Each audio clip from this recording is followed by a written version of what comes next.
O terceiro momento que eu destacaria é a publicação do livro Os Índios e a Civilização, do Darcy Ribeiro, em 1996. O Darcy volta para aquela pesquisa de 1951 e entende que aquela pesquisa, que aquelas conclusões que se chegou para pensar que as relações raciais no Brasil, elas estavam, né, tangenciadas pelo preconceito, estavam tangenciadas pela discriminação racial. Ele entende que aquilo também se estenderia para os povos indígenas. Tanto é que esse livro, Os Índios e a Civilização, do Darcy, é um clássico da antropologia brasileira, porque ele revela um processo contínuo de extermínio dos povos indígenas ao longo do século XX, que coincide com a industrialização e urbanização brasileira. Não é?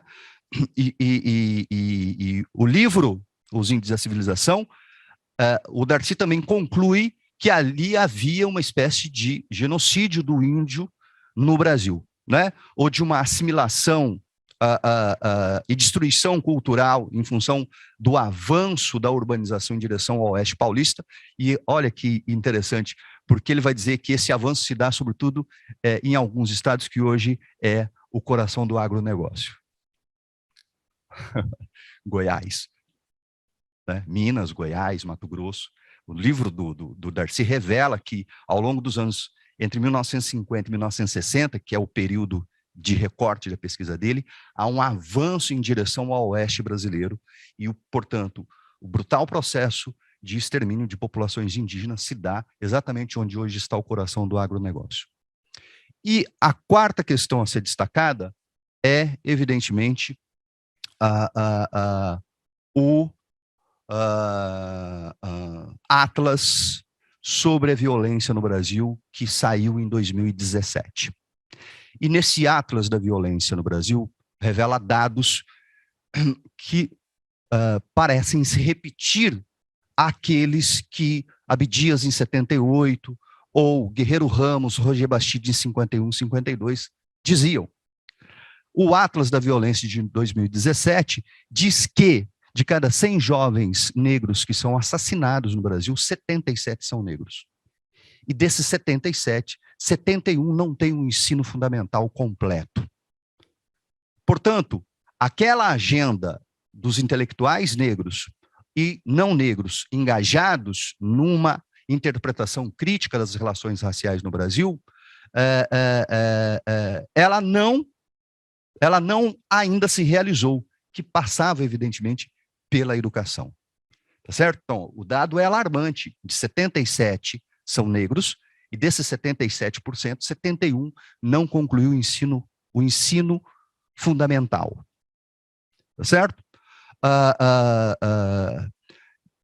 Diante dessa breve, digamos assim, contextualização que eu faço de algumas pesquisas e algumas publicações, né, importantes para pensar as relações raciais contemporâneas no Brasil, quais os caminhos que a gente pode pensar, né? Ou houveram respostas elaboradas à medida que se observava e se avaliava que nós não éramos o paraíso racial nos trópicos? Evidente que essas respostas foram elaboradas, né? Desde do 14 de maio de 1888, tá certo? Essas respostas foram elaboradas. Evidente que é impossível eu aqui querer rastrear todas as respostas dadas a esse processo de negação da cidadania plena aos negros no Brasil, né? Os negros não tiveram a sua cidadania realizada depois do fim da escravidão. Então, que resposta eu destacaria? Eu destacaria uma resposta que ganhou força, ganhou, digamos assim, setores da sociedade brasileira, que foi a agenda da reparação.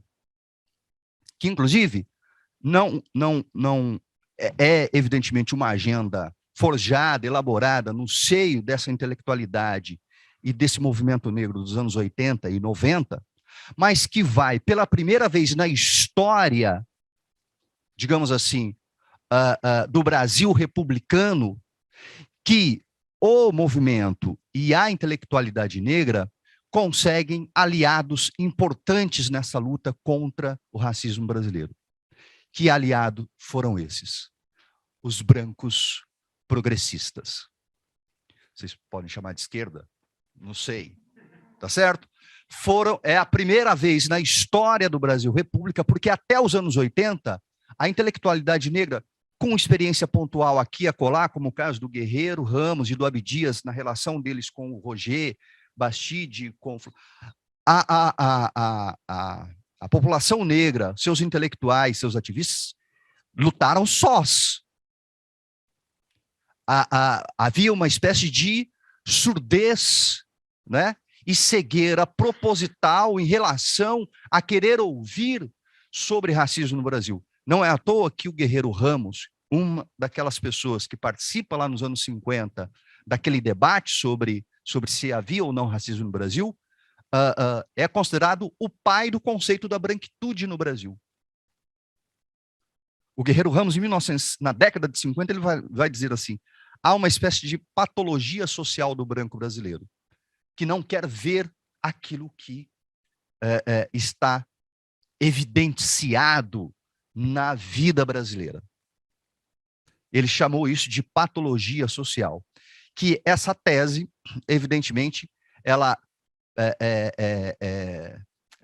tem sido recuperada nos debates contemporâneos sobre o racismo, né? Talvez o livro que mais tenha sido comentado e tenha sido destacado é o livro da professora Cida Bento sobre o Pacto Narciso da Branquitude no Brasil, né?